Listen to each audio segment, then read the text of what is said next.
akuvama umusa, akuvama ibusiso, kama kupastor nithaleni mfethu. Inamba ke uzoyisisa kusongo 9 ekseni ya 5 ntambama uma ngumlandeli wethalele kuphela ungifonela uWhatsApp. Ufona from Monday to Friday kuphela sendele sisondele sibheka la unothando share ngicela ukubuza uphupho bhaki imoto kodwa ingeyintsha emhlophe, so she was parking a car. Imoto ke lapha imoto ungayipaka ngoba kukhomba lokuthi kukhona osokuphothulile empilweni. Uyibona upaka imoto ngoba kukhomba ukuthi ukuphothula something, so omunye ngenze kube nohambo lukamoya useliphothulile uhambo lukamoya ibona ipaka imoto. Omunye ukukhona ekade wenza kodwa seqedile ukwenza wakuphothula ngempumelelo ibona ipaka imoto, yabona. Kodwa ke ake bese si-add nalolunye ulwazi. 1 ngokuqondile uphupho upaka imoto uPaul ngaba lobu uma uyipaka uSolcom ngenzeka inhlelo zakho zingase zithi uphazamiseke kwesikhashana, yabo. 2 ngokwejwayelekile uma uphupho upaka imoto ngaba uPaul uma uyipaka ngabili ukhomba ngenzeka uwena uzoqhuma noma uthathe ikhefu noma uphoze ithawula uyeke kwesikhashana ukufeza ifiso noma inhlelo zakho.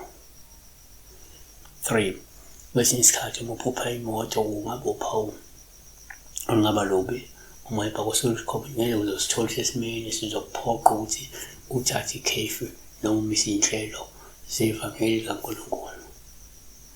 IziKronike zesibili chapter 15 verse 2 waphuma ukuhlangabezwa asawa athi kuye izweni asaluJuda wonke Benjamini uJehova unani uma ninaye uma nimfuna uyakufunyanwa, kepha uma nimshiya uyakunishiya. KumaHebheru 10 verse 35 ngakho-ke maningahilahli isibindi senu esinomvuzo omkhulu ngokuba nidinga ukubekezela ukuze senenzile intando kaNkulunkulu namukele isithembiso.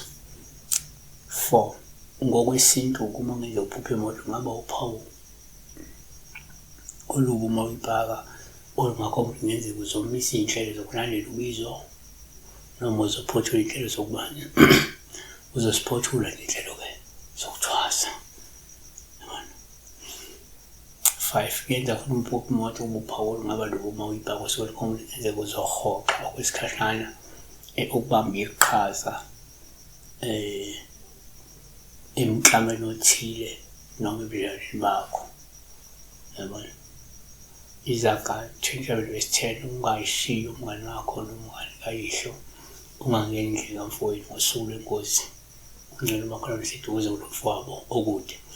So kodwa into yokuqala esiyishoyo ukuthi lingavele Paul ngoba kunguwe ozothatha isinqumo sokuthi ayisengiphothulile lokhu noma kukhona ukuphothulwa njengamanje before sizobheka ngendlela embi. But into yokuqala kungaba kuhle uma ngoba ukhona uzophothula uhlelo oluthile uhambo oluthile ngempumelelo. Siyabonga.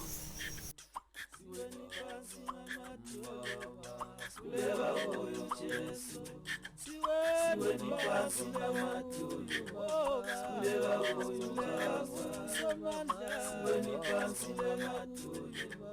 sikhuleka kuyo Jesu.